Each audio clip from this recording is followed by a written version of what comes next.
नमस्कार।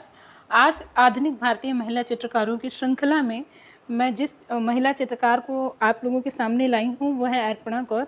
और अगर आप लोगों ने इससे पहले की हमारी महिला चित्रकारों के विषय में अपलोडेड वीडियो नहीं देखी हैं तो आप लोग जाके हमारे चैनल पर देखिए। बहुत ही अच्छी वीडियोज़ मैंने आप लोगों को उपलब्ध कराई हैं।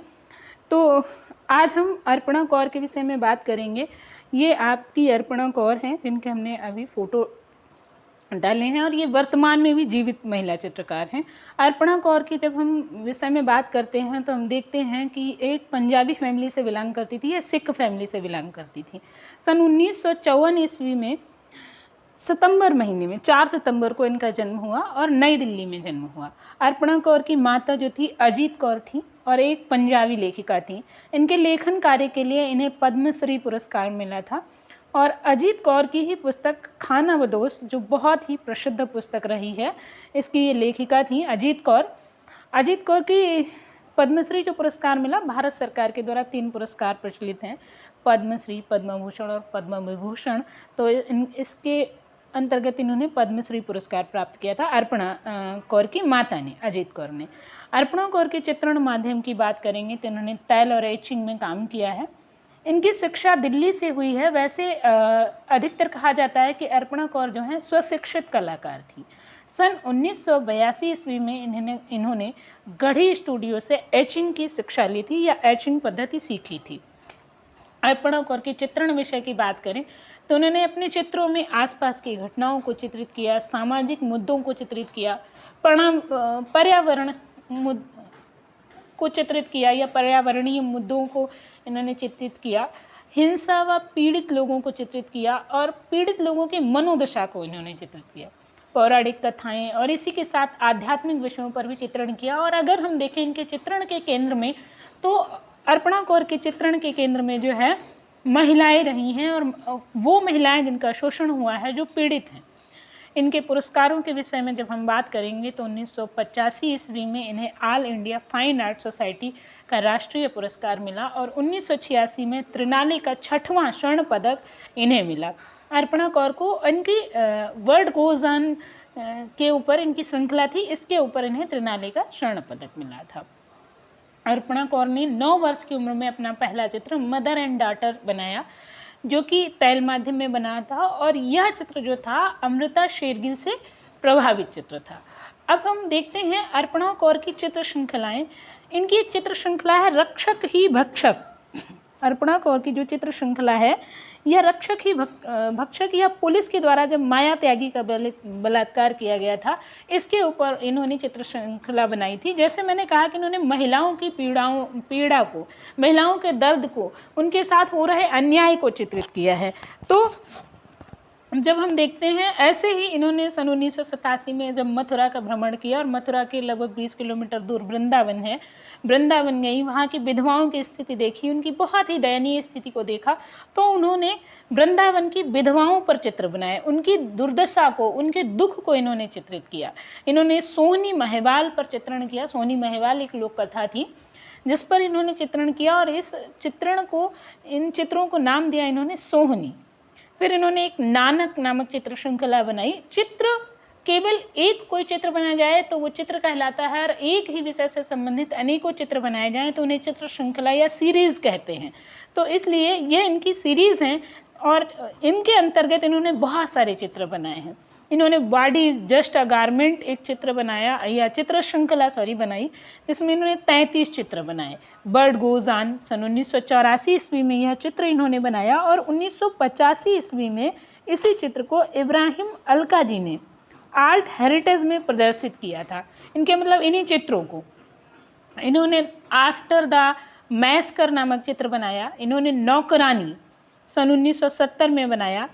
अम्ब्रेला सन 1900 इसका समय नहीं मिलता। अम्ब्रेला भी औरत की सामाजिक असमानता पर केंद्रित था। अम्ब्रेला नामक सीरीज जो थी सामाजिक असमानता पर केंद्रित थी। कहने का मतलब औरत एक छांव चाहती है, इस चीज़ को इन्होंने दिखाया था। धरती इन्होंने 1980 में बनाया। धरती के अंतर्गत इन्होंने महात्मा गांधी, कबीर, नानक और भारतीय जो स्वतंत्रता संग्राम सेनानी रहे हैं, इन सभी को लेकर इन्होंने एक सीरीज़ बनाई जिसको नाम दिया इन्होंने धरती सन 1980 में।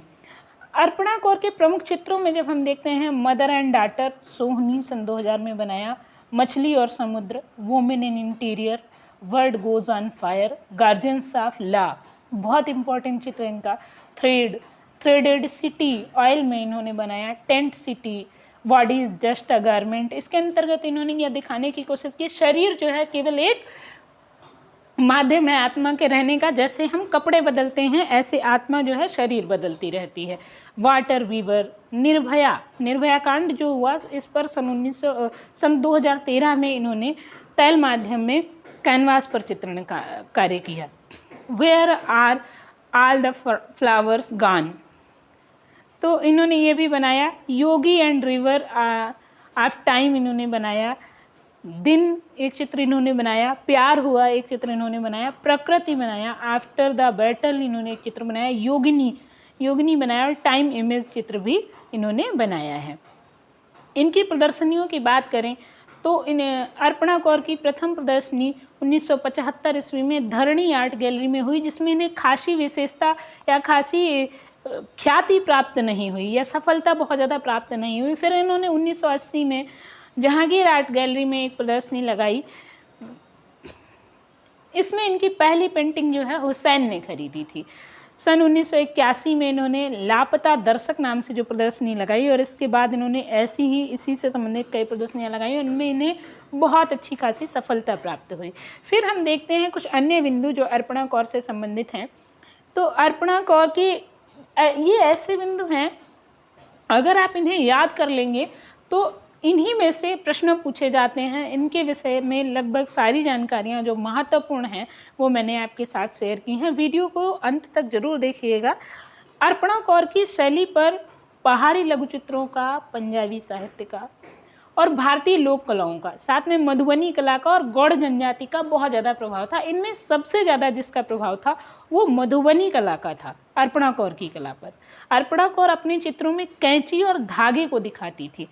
इवन इन्होंने एक चित्र टाइम मशीन, एक चित्र श्रृंखला बनाई टाइम मशीन, इसमें केवल कैंची और धागे पर आधारित ही चित्र बनाए हैं। इन्होंने कैंची से टाइम को काटने का, अच्छे समय को या बुरे समय को काटने का प्रतीक कैंची को बनाया और धागा एक दूसरे को जो जोड़े रखता है या स्त्री जो है धागों में या हमारे बंधन में बंधी रहती है, उसी चीज़ को प्रदर्शित इन्होंने किया कैंची और धागे से। अर्पणा कौर के चित्रों में भड़कीले रंग की अधिकता है। तो अर्पणा कौर को कैंची कलाकार के नाम से भी जाना जाता है। या आपसे पूछ ले कि किस चित्रकार को कैंची कलाकार के नाम से जाना जाता है तो आपको याद रखना है। और इनको यह कैंची कलाकार जो नाम है वो भवेश्वर सान्याल ने दिया था। सन 1994 ईस्वी में अर्पणा कौर ने Hiroshima museum of modern art द्वारा हिरोशिमा और नागासाकी पर बमबारी की 50वीं वर्षगांठ पर म्यूरल बनाने का कार्य इन्हें मिला था और इसको इन्होंने इतना सुंदर बनाया कि इसके पुरस्कार स्वरूप, इसको बनाने के पुरस्कार स्वरूप इन्हें 7 लाख रुपए का पुरस्कार मिला था। इसके अलावा ये कुछ पुस्तक चित्रण भी की हैं इनके, मतलब इन्होंने कुछ पुस्तकों पर भी चित्रण किया। तो अर्पणा कौर ने खुशवंत सिंह की किताब के लिए इलेक्ट्रेशन चित्र बनाया। सन 1988 ईस्वी में इन्होंने स्वलिखित एक अपने आप लिखी हुई पुस्तक सचित्र समय, इनकी कहानी थी, इसमें इन्होंने खुद के ही द्वारा बनाए गए चित्रों को कहानी के साथ में प्रदर्शित किया था। 4 सितंबर सन 2022 को इन्होंने अपना 67वां जन्मदिन मनाया। ये वर्तमान में जीवित चित्रकार हैं। इनके बनाए हुए चित्रों को हम देखेंगे और समझेंगे इन्होंने कैसे चित्रण किया है। तो सबसे ऊपर इनका चित्र जो है आप देख रहे हैं, यह है वृंदावन की विधवाएं। देखिए ये यमुना नदी है जिसमें भगवान श्री कृष्ण को दिखाया गया है और नग्न अवस्था में उनके 4 हाथ दिखाए गए हैं उनके देवत्व को प्रदर्शित करने के लिए, और वो नदी में लेटे हुए हैं या बांसुरी बजा रहे हैं। यहाँ से जो विधवाएं हैं, कोई अपने दुख को दूर करने की भिक्षा मांग रही है या भगवान से जैसे हाथ उठा के कहते हैं कि भगवान मेरे दुख दूर करो, ऐसे एक बीमार या मृत अवस्था में कोई विधवा लेटी हुई है। सभी के मन उदास, चेहरे बहुत ही उदास, आंखें ढली हुई और शरीर बहुत ही दुर्बल बनाए गए हैं उनके दुख को दिखाने के लिए। और बाल कटवा दिए जाते हैं विधवाओं के, इसलिए हर विधवा के बाल कटे हुए दिखाए गए हैं। इसके बाद हम देखते हैं ये बुद्ध का शांति के रूप में दिखाया गया है। खजूर का पेड़ बनाया गया है। ऊपर कलर कर दिया गया लेकिन नीचे रेखांकन करके इन्होंने छोड़ दिया है, यह इनकी विशेषता है। फिर एक स्त्री का चित्र यहाँ देखते हैं तो यहाँ ऐसा लग रहा है बादल की चादर पड़ी हुई है या इसी परिस्थिति में यह स्त्री डूब गई है, अर्धनग्नावस्था में ये स्त्री लेटी हुई है। ये भी इनका चित्र है। ये एक वृंदावन की विधवाओं से ही चित्र है कि अगर उनके मन में झांका जाए तो उनके अंदर आज भी उनका परिवार, उनका समाज, उनके लोग जीवित रहते हैं और वही लोग जो उन्हें स्वयं से दूर कर देते हैं। इसके बाद जब हम देखते हैं एक और चित्र, ये पढ़ते हुए पुरुष का चित्र इन्होंने बनाया है। कुछ धुएं धुएं सा दिखाया गया है, मतलब चारों तरफ धुंध है और व्यक्ति जो है स्वयं को संवारने की कोशिश कर रहा है। यहाँ जब आप देखेंगे तो प्रकृति से संबंधित चित्र है। एक स्त्री जो है प्रकृति का ताना बाना सा बुन रही है, नदी रूपी कपड़े से कपड़े में पेड़ों के बूटे लगाकर प्रकृति को सजा रही है। हमारे पर्यावरण से संबंधित चित्र इन्होंने बनाए हैं। फिर यहाँ देखेंगे एक स्त्री, एक पॉजिटिव एनर्जी और एक नेगेटिव एनर्जी। पॉजिटिव एनर्जी जो है वो धागों में है लेकिन उन्हें प्रेम के धागों में या हम कहें पॉजिटिविटी के धागे में बांध रही है, और दूसरी तरफ नेगेटिव एनर्जी दिखाई गई है जिसमें दूसरे के हाथ में कैंची है, टाइम गो स्लो। दूसरे के हाथ में कैंची दिखाई गई है। कहीं ना कहीं ये देखिए आप कुछ जो है तांत्रिक या वैसे सिंबल भी दिखाए गए हैं, आप लोग देखेंगे तो। फिर आप देखें कि यहाँ भी एक स्त्री है पीले में, फिर एक काली, मतलब व्यक्ति के अंदर ही उसकी बुराई छिपी रहती है जो उसे आगे बढ़ने से रोकती है, जो उसे सही काम करने से रोकती है, जो उसे सही सोचने से रोकती है। इस चीज़ को इन्होंने दिखाया है। स्त्री आगे बढ़ना चाहती है लेकिन उसके अंदर जो भय है, जो समाज का भय है, वो उसे आगे बढ़ने नहीं देता। वो कैंची दिखाई गई इसके विचारों को थामने के लिए, उसके विचारों को काटने के लिए। टाइम गो स्लो, धीरे धीरे टाइम जा रहा है, ये चीज़ दिखाई है। या इनके चित्रों में देखेंगे 3D से एल्यूजन, एक ही स्त्री की 2 आँखें बना दी गई हैं। फिर सेम लगभग वही चित्र है। यहाँ एक स्त्री जो है जो अच्छे रंग में है, इसको काट कर पीले रंग में इसने एक धागा पकड़ रखा है जो जुड़ा हुआ है। वहीं काली परछाई जो है, जो उसके विचार हैं या यूं कहें जो विचार उसे रोक देते हैं, जो आगे बढ़ने से रोक देते हैं, वो विचार इसके इन्हीं विचारों को काट रहे हैं। ये इन्होंने दिखाया टाइम गो स्लो। ये चीज़ इनके चित्रों में जब आप देखोगे तो स्त्री आकृतियों के साथ एक पॉजिटिव एक नेगेटिव एनर्जी दोनों को दिखाने का इन्होंने प्रयास किया है। फिर यहाँ देखते हैं बुद्ध का, महात्मा बुद्ध ध्यान में बैठे हुए हैं, एक स्त्री लेटी हुई है, उसके गर्भ से जो है महात्मा बुद्ध की तरफ धुआं सा उड़ता हुआ दिखाया गया। ये चीज़ें इनके चित्रों में आप देखेंगे। लाल कलर इनका भी प्रिय रंग था। यहाँ भी एक नकारात्मक ऊर्जा है जो उसे रोक रही है और पॉजिटिविटी वाली है उन पर्दों को काटने का प्रयास कर रही है जो उसके आगे, उसके मार्ग में, उसके रास्ते में उसको बाधा बन के खड़े हो जाते हैं या उसे आगे नहीं बढ़ने देते हैं। यहाँ नानक श्रृंखला से चित्र है। गुरु नानक जी के हाथ से, एक हाथ से दूध टपक रहा है और एक तरफ से खून टपक रहा है, कि मतलब वो जो है सभी को पॉजिटिविटी देना चाहते हैं और लोग उन्हें निगेटिविटी की ओर उनसे ऐसा कहते हैं कि मुझे ये दुख पहुंचा रहे हैं, ऐसा इन्होंने दिखाया है। और फिर एक ये देखिए कैंची और मशीन के ही पूरा चित्र इन्होंने बना दिया, कैंची और मशीन से, कि मशीन जो है जोड़ने का काम करती है और कैंची काटने का काम करती है। इस चीज़ को इन्होंने दिखाया, जोड़ना काटना, इस चीज़ को। ये इनका वर्ड गोज ऑन सीरीज़ का चित्र है। यहाँ बहुत सारे लोग मरे पड़े हुए हैं, कुछ यहाँ चिल्ला रहे हैं, इधर कोई झूला झूल रहा है। एक तरफ आनंद मनाया जा रहा है और एक तरफ बहुत ही दुख का प्रदर्शन हो रहा है। दूसरी तरफ ये इनका चित्र है, body is just a garment. जब आप इस चित्र को ध्यान से देखोगे तो उसमें एक पहले बड़ा शरीर बनाया गया है, उसके अंदर बहुत सारे शरीर बनाए गए हैं। ये प्रदर्शित करता है कि आत्मा एक साथ में, मतलब आत्मा जब निकलती है तो हर शरीर को छोड़ते हुए आगे बढ़ती जाती है, हर बार वो नया शरीर धारण करती रहती है। तो जैसे हम शरीर पर कपड़ों को धारण करते हैं, ऐसे ही इन्होंने सोहनी नामक चित्र बनाया, एक कुम्हार लड़की की कहानी जो लोक कथा प्रचलित है।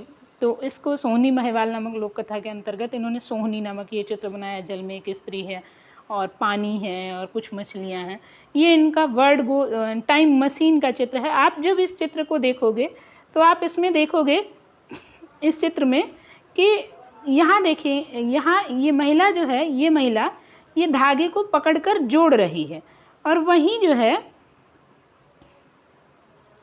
दूसरी महिला जो है वो, जब आप इधर देखोगे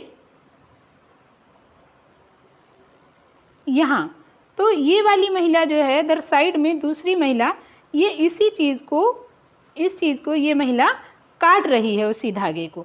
तो ये चीज़ जब आप देखोगे तो आपको समझ में आएगा कि एक तरफ जोड़ने का काम किया जाए और ये धागों के रूप में मानव की श्रृंखला है कि स्त्री ही सृजन करता है और स्त्री ही विनाश करता है, कि हम एक तरफ अच्छे समाज को बना भी सकते हैं और बिगाड़ भी सकते हैं। इधर दो महिलाएं मनुष्यों का ताना बाना बुन रही हैं और दूसरी तरफ दो महिलाएं उन्हीं मनुष्यों का ताना बाना काट रही हैं। तो इस तरीके से हमने देखा अर्पणा कौर ने महिलाओं को अपने केंद्र में रखकर बहुत ही सुंदर चित्रकारी की है। अंत में मैं आप लोगों से एक प्रश्न पूछूंगी, अर्पणा कौर से ही देखती हूँ कि आपने कितने ध्यान से वीडियो देखी है। अर्पणा कौर ने गढ़ी कला स्टूडियो से एचिंग की शिक्षा कब ली? और दूसरा प्रश्न है, अर्पणा कौर को कैंची चित्रकार का नाम किसने दिया? ये दो प्रश्न आप लोगों से पूछती हूँ। अगर आपको वीडियो अच्छी लगे तो आप लाइक करें, कमेंट में उत्तर ज़रूर बताइएगा, अन्यथा अगले वीडियो में मैं आपको इसके उत्तर बताऊँगी। तो आपको अगर वीडियो अच्छी लगी है तो लाइक करें, चैनल को सब्सक्राइब करें और शेयर करें। आप लोगों का धन्यवाद।